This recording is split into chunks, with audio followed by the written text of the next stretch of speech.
Hello, welcome to Quackalope. Thank you for joining me. Today, I get to show off a game that we covered on the channel right around a year ago. It was one of the first videos that Jan, my co-host, and I actually played together here on the channel. This is Vinyl by Talon Strike Studios. Now, back in the day, when we did the unboxing and gameplay, this had just arrived for Kickstarter backers. And now, we get a chance to preview it because it has a brand new reprint and implementation and a brand new expansion/standalone module, which is going to be Vinyl Big Band. In this video, I want to do my very best to break down some of the things you'll see over there on the Kickstarter page. Not only the core box, so that you can have a sense of how this set collection and mild worker placement game actually gets up and running, but also all of the different modules and what each one will add to your collection, or at least do different for you when you get it here to the game state. That includes the Brtish Invasion, the Totally Awesome 80s, the Masters of Metal, and then also the Big Band over here itself, which is going to be the newest addition to the vinyl lineup. So in this video, here's how I'll structure it, so that you have a sense that you can also check the timestamps down below if you want to see something specifically. Right now, I have it set up base game only. So we're going to take a look at the base game and some of the things it does to give those who are not familiar with vinyl a run-through of the mechanics, exactly how it operates, and what it feels like to play this game. But then, we're going to break off. We're going to take a look at Big Band, then the Brtish Invasion, the Masters of Metal, and then finally, the Totally Awesome 80s. Because each of those are not only going to add new artwork, new graphics, but then also, and more importantly for us gamers, new mechanics into the state of this game.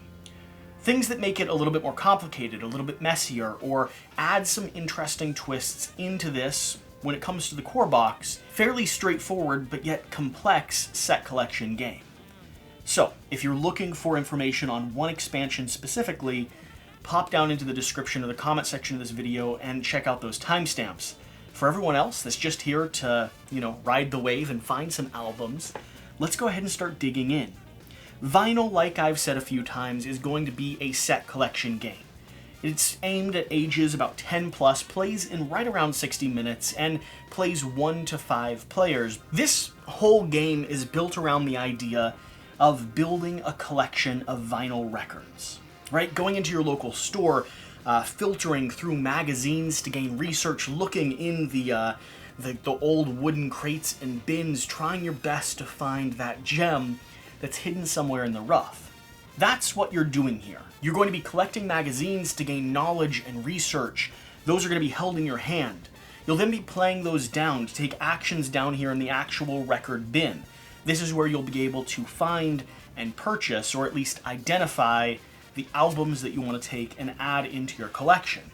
Then you're going to start the set collection core of this game, matching the different symbols that you see across all of these albums, from the genre to the year to whether or not it's in mint condition or limited condition, and then a few of these other modules that control victory points, or who originally published the album, or what year, whether it was early decade or late decade, that they actually put the album into print. This is all building to you retiring or setting these collections off onto a shelf so that you can collect your victory points up here on the top. These are going to be signifiers or tokens that indicate that you've done your best at putting whole sets or whole collections together. And as you could probably guess, the more of these matching symbols you have on the cards in your collection, the better your score is going to be. Now, you could try to use and cycle and prepare a lot of different collections all around a topic, like here's my case of country music from literally everywhere. Or you could try to fine-tune. Look for jazz music set in the 60s that is both mint and limited condition, so that you could gain some of those higher victory points, some of those more rare collector's medals. That's really going to be the core flavor of this game, but it does some things that I find really interesting.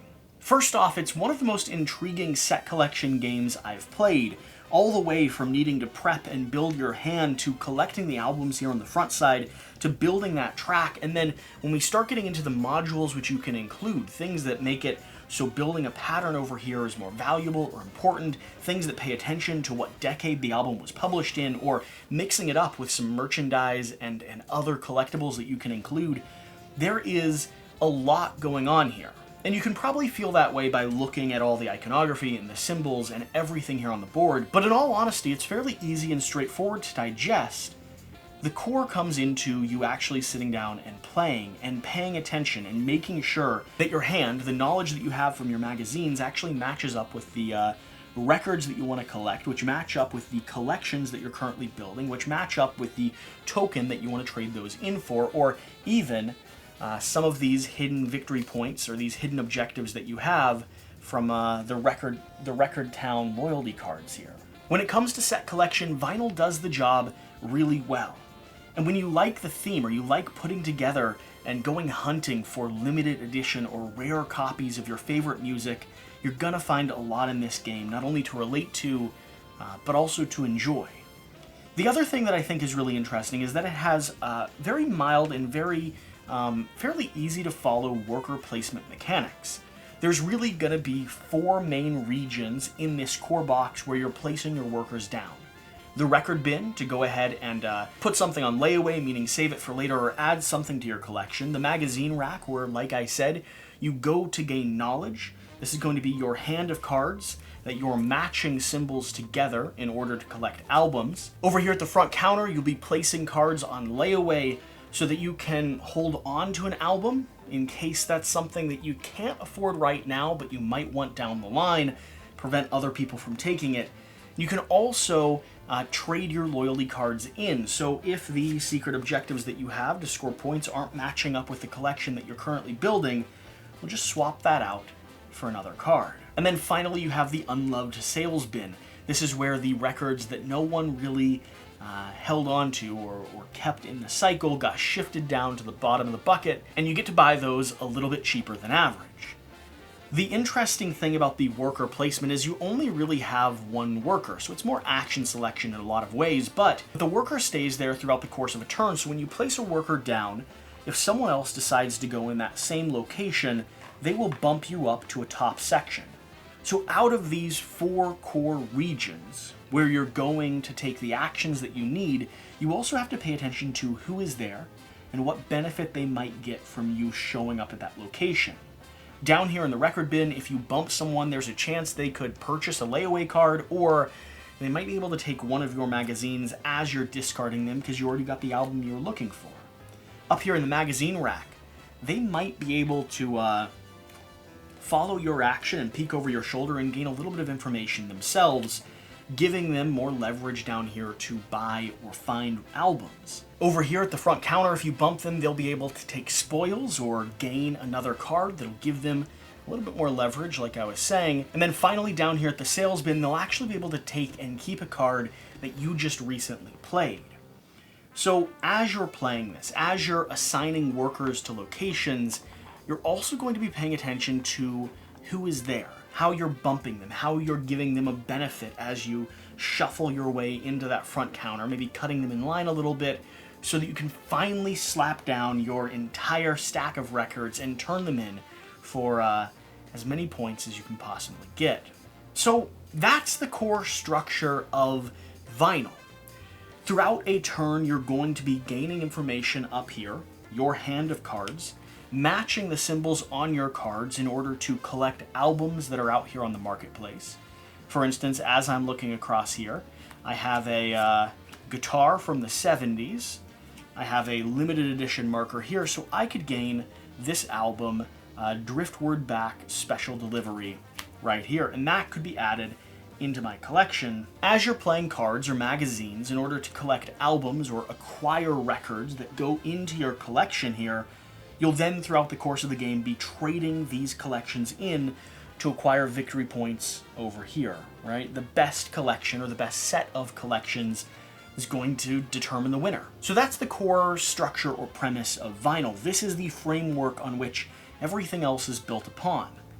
With that being said, let's go ahead and look over here at Big Band and start talking about how this new standalone expansion or standalone module for vinyl actually operates. So, Big Band. Big Band is going to be working off that same core structure as vinyl the original.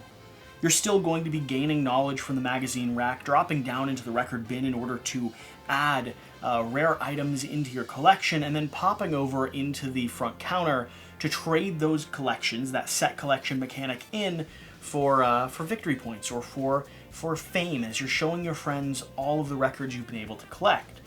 Here's some of the things that Big Band is going to do differently, though. First off, you're going to be collecting swing and jazz, and this is a prototype copy of the game. So all of the artwork that is normally submitted primarily by the Kickstarter backers and fans still has yet to come in, because you're watching this while the Kickstarter's running. So all of this will be updated to be as visually stunning as the other expansions that we have, or the other core modules that we have. But then you also have a few other core elements. First off, you have core player boards focused on two different speeds of albums. We have 33s and 78s. 33s are going to be a little bit more fast playing. You're going to be able to collect them quicker. You're going to be able to get more information on them up here at the magazine rack, and then trade that information in for as many 33s as you'd like. But the 78s are where the points are. So the 78s, the slightly harder to find record, is going to slow you down a little bit. It's going to be harder to get information on them, harder to match up the cards that are in your hand with the records that you want to actually collect, but if you're able to do so, it'll pay off in the long run. That's going to be one major element of this. Switching between the faster playing and more popular 33s, or the alternative, the slower but more rare and more collectible 78s. So that's going to be one main element of this. Another main difference is going to be down here in your collector's bin. Here you're going to be able to collect as many cards in swing and jazz as you would like, the key being that you're always trying to turn in, or you always have to turn in, sets of 4, with your bass, your trumpet, your trombone, and your tuba. Now those sets will then have to match up in a variety of other ways. Do they match up with the type of band, the mixture of instruments, and then the record speed that you're playing? And then finally, up here at the top, you're going to have your band leader, and you're going to have a leaderboard associated with that. When you trade in your band cards by going here to the front counter to score some of these victory points, you're going to also be referencing the leaderboard over here. Up top of this collection, I have John Miller and I have Lenny Goodman.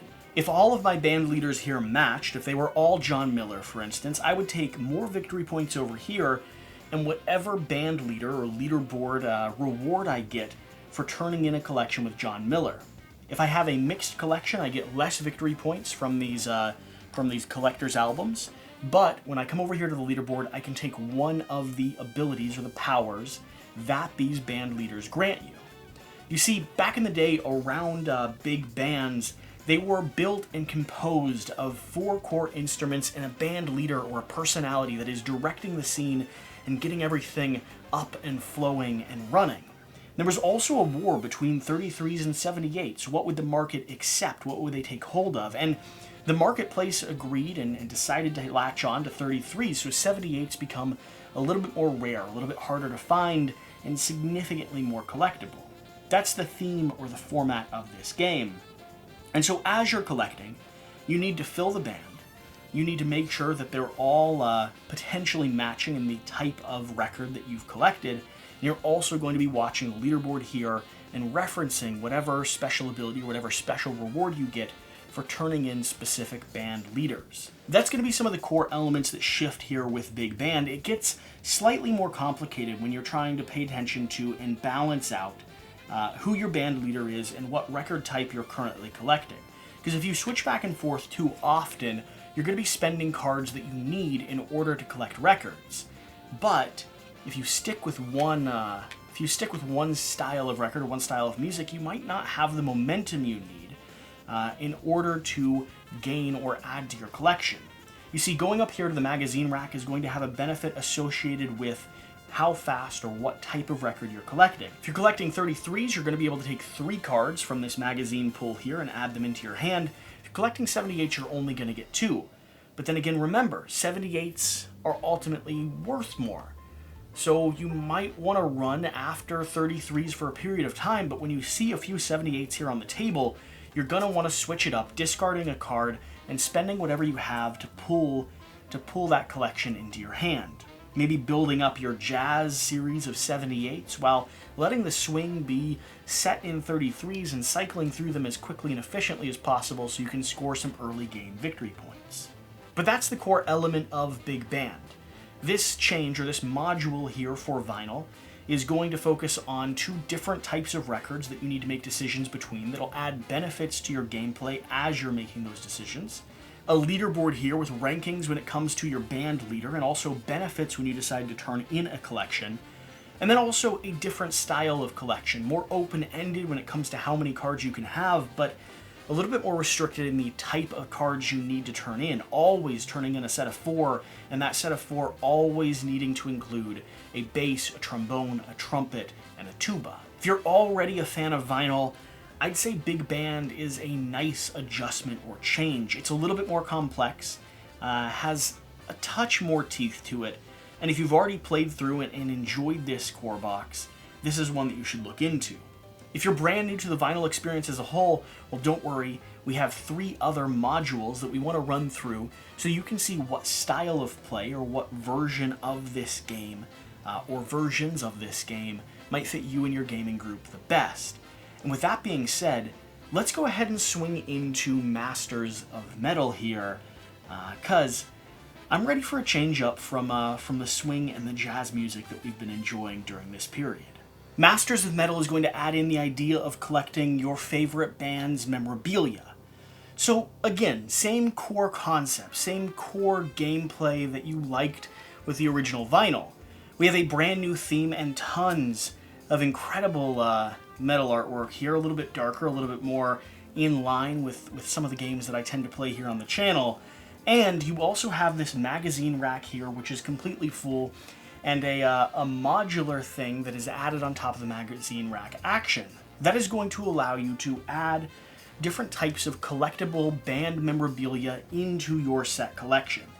Now these will score victory points on their own, and they'll also maximize the albums that you're turning in, because if you have a belt buckle from, let's find one of the bands here. If you have a belt buckle from Blacksmith, Hellraiser, and you turn that in along with the albums, then that set as a whole, when framed up and displayed, is worth just a little bit more. Now, the interesting thing that this expansion adds is that you're going to be able to take an additional action here to collect, go ahead and collect some of this memorabilia, and that memorabilia has to be added to your tableau immediately when you collect it.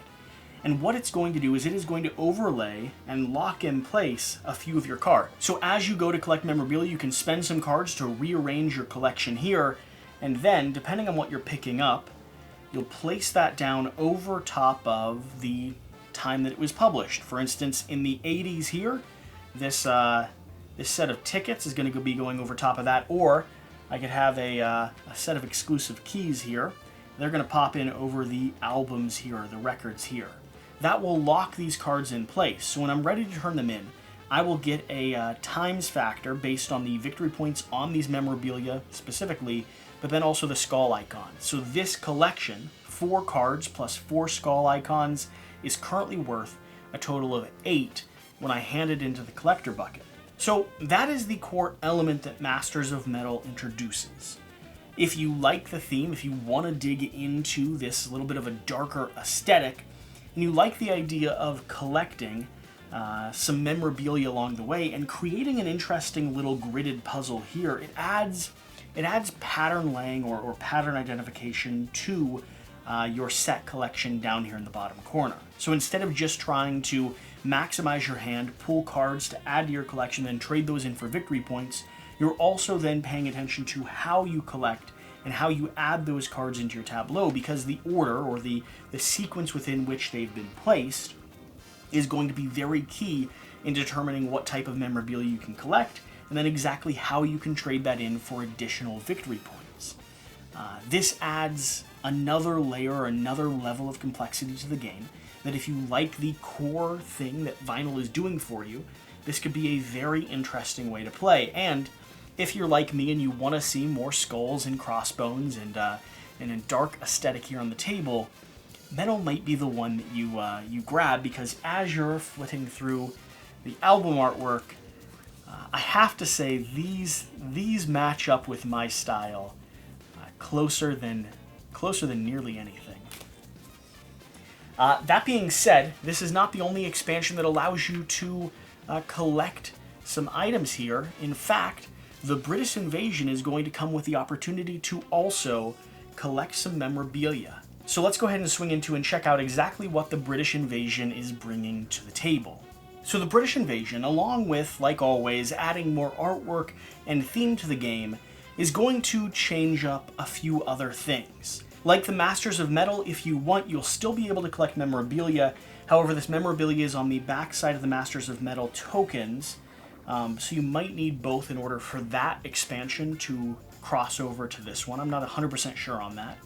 But the main thing that the British Invasion is going to allow you to do is it's going to add in cards here in your marketplace or here in your record bin that are called 45s. These 45s are going to start off as locked, and they basically become additional magazines that you can reference. So knowledge that you can have throughout the course of the game to help you select and build your collection. These 45s were commonly used in listening booths. So at the record store, you could go gain a 45, pop in, stick some headphones on, hear the music that you're searching for, and then potentially go pick out the correct record.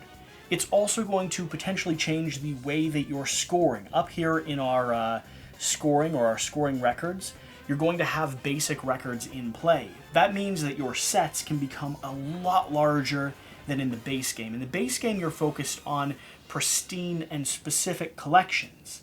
In this, while that's still important, you're also focused on building out a chain of similar albums, so you can turn in a lot of albums all at once. Just like the Masters of Metal expansion chained with our skulls here, this is going to be able to pair and build off of our 45s. Now the 45s won't directly add to our collection, but what they will do is they will allow you to unlock them and then spend them to gain albums into your display. So how does that work? When I want to purchase a 45 from the record bin here, I'll just have to match the top icon, spending one card from my hand and adding it over into my 45's display. Then I have an additional action that I can take over here at the front desk. This front counter action will allow me to flip 3 of my 45s, or up to 3 of my 45s, into cards that I can then spend on other cards here in the store. So for instance, you can see the lock symbol on this side. When I flip them over, I can now use these icons to purchase or pair with other records. When I do, they're going to be attached to the records that I bought. So let's say that this 60s was used to purchase this 60s here, along with a few of my magazine cards. That will pair and then slot down into my collection. Now, it's not going to add to the total amount, but each 45 will score you in additional victory points, and then along with that, you will be able to build a much larger and more cohesive catalog or more cohesive collection if you're being particular and specific about the 45s that you collect when you transfer them into usable knowledge, and then how you spend them on albums down here in the record bin. So that's the main element that the British Invasion is going to add. You're going to have a little bit more interaction here in the record bin itself. And as far as your hand goes when it comes to this marketplace, you're paying attention to a lot more resources. So as you're gaining and piling and increasing, you're aiming at building a giant collection. And if you can do so, that's going to pay off big time. But if you're going head-to-head with someone else or really squabbling for those early points, you're going to have to spend some of your cards early and quickly and fast until you find the right album that maybe fits your music tastes. So that's the British Invasion. That's what is unique or is added into this modular expansion. And from there, let's swing over to the Totally Awesome 80s. So finally here we have the Totally Awesome 80s, where album quality is going to be the thing or the cornerstone you're paying the most attention to. Now, like the other expansions, the core game or the base that it's built off is going to remain about the same. You're still getting knowledge from the magazines, still collecting albums, still trying to build and match and get the best, most cohesive collection possible. But instead, this time, you're going to be paying attention to a little icon down here below the type symbol. That icon is going to be the quality of your record specifically, and there's going to be another modular tile added over here to the front counter that's going to allow you to trade in a record of low quality in for one of slightly higher quality. In terms of the record bin here, you're going to be populating it and organizing it based off of that record quality, and in order to complete or turn in a collection, you'll need to upgrade the albums you have into ones that are slightly higher, a little bit more, not quite as rough around the edges. The reason being is you will need above twice the amount of cards you're turning in record quality. So if I was turning in a collection of 3, I would need a total of 7 total record quality in order to make that count.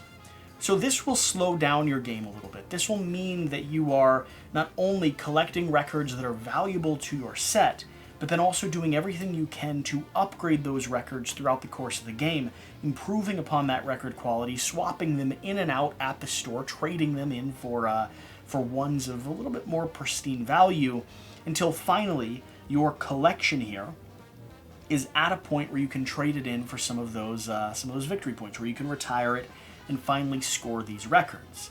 Now, everyone is going to start off with a few records of poor quality, and so they're going into the store and swapping and trading and negotiating and bargaining and gaining information as they do, becoming a better collector throughout the course of the game.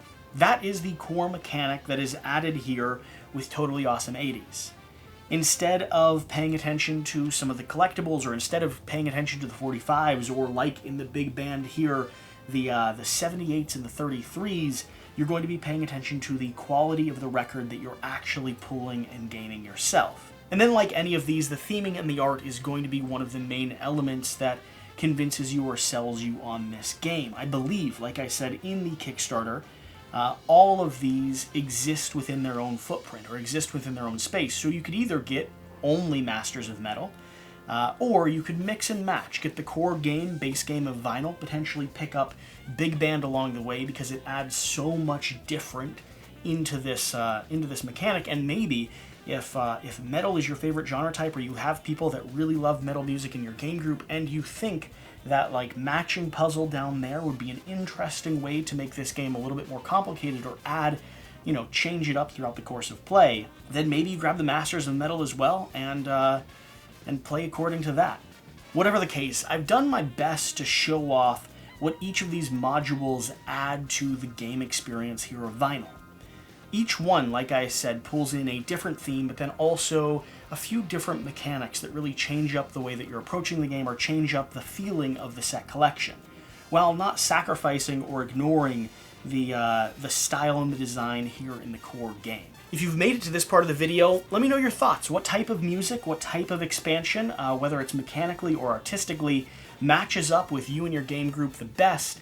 And if you swing over to the Kickstarter, make sure to leave a quack down there in the comments, letting them know that you appreciate and value the time that went into kind of producing this content.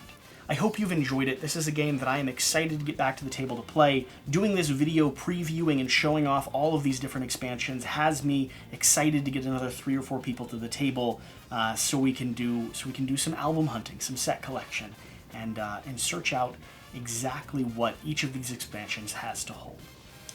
I hope you've enjoyed this video. If you've made it to this point, like I said, hit that subscribe button down below, leave a quack over on the Kickstarter, and leave a comment down below letting us know what you're the most interested in.